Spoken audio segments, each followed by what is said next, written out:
Hai anak-anak, bagaimana kabarnya? Pastinya luar biasa. Pada hari ini, Miss mau mendongeng. Sebelum Miss mendongeng, Miss akan memperkenalkan diri terlebih dahulu. Perkenalkan, nama Miss Maria Kristi. Miss dari TK Santo Fransiskus Haranggaol. Pada zaman dahulu, hiduplah sepasang suami istri yang sudah tua dan hidup sederhana. Mereka tinggal di gubuk di tepi pantai Danau Toba. Mata pencaharian si kakek sebagai nelayan. Seperti biasa, setiap pagi si kakek pergi mencari ikan ke danau menggunakan jala. Sudah hampir 1 harian di tengah danau, si kakek pun belum mendapatkan 1 ekor ikan pun. Hari pun sudah hampir gelap, tetapi si kakek belum mendapatkan apa-apa. Namun pada saat si kakek ingin menarik jalannya, si kakek merasakan bahwa ada ikan besar yang tersangkut di dalam jalannya. Dengan semangat si kakek menarik jalannya, tetapi hanya 1 ekor ikan emas kecil yang tersangkut. Pada saat kakek ingin memindahkan ikan tersebut, kakek pun mendengar suara yang berbicara kepadanya layaknya manusia. Kakek terkejut. Ikan emas itu berkata kepada kakek, "Tolong lepaskan aku. Aku akan mengabulkan semua permintaanmu."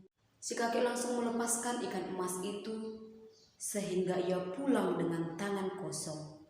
Setelah ia sampai ke rumah, si nenek berkata kepada kakek, "Mengapa kamu pulang dengan tangan kosong? Kita akan memakan apa?" Kakek pun menceritakan bahwa ia bertemu dengan ikan yang bisa berbicara dengan dia. Tetapi ia melepas, dan ikan tersebut akan mengabulkan semua permintaan kita, kata si kakek kepada si nenek. Setelah mendengar perkataan si kakek, si nenek langsung berkata kepada kakek, "Kakek, kenapa kakek tidak meminta apa-apa kepada ikan itu? Kakek tahu sendiri kalau kita ini serba kekurangan." Si kakek pun pergi ke danau untuk meminta apa yang sudah dijanjikan oleh ikan emas tersebut. Si kakek meminta supaya rumah gubuknya itu diubah menjadi istana. Kakek melihat permintaannya dikabulkan.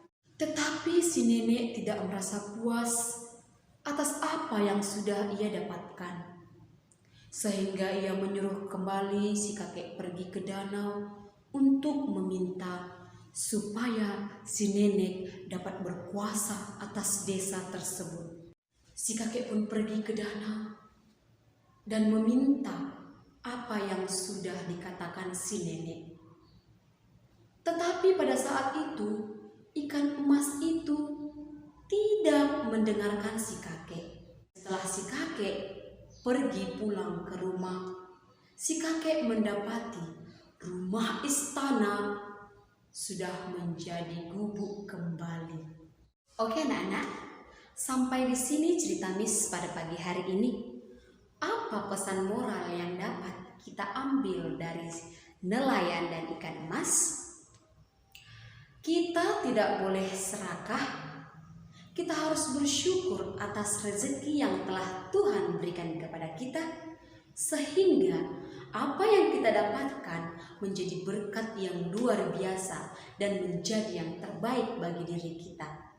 Jadi anak-anak, kita tidak boleh serakah. Apa yang sudah kita dapatkan, marilah kita syukuri, sehingga apa yang kita syukuri dapat menjadi berkat bagi kita.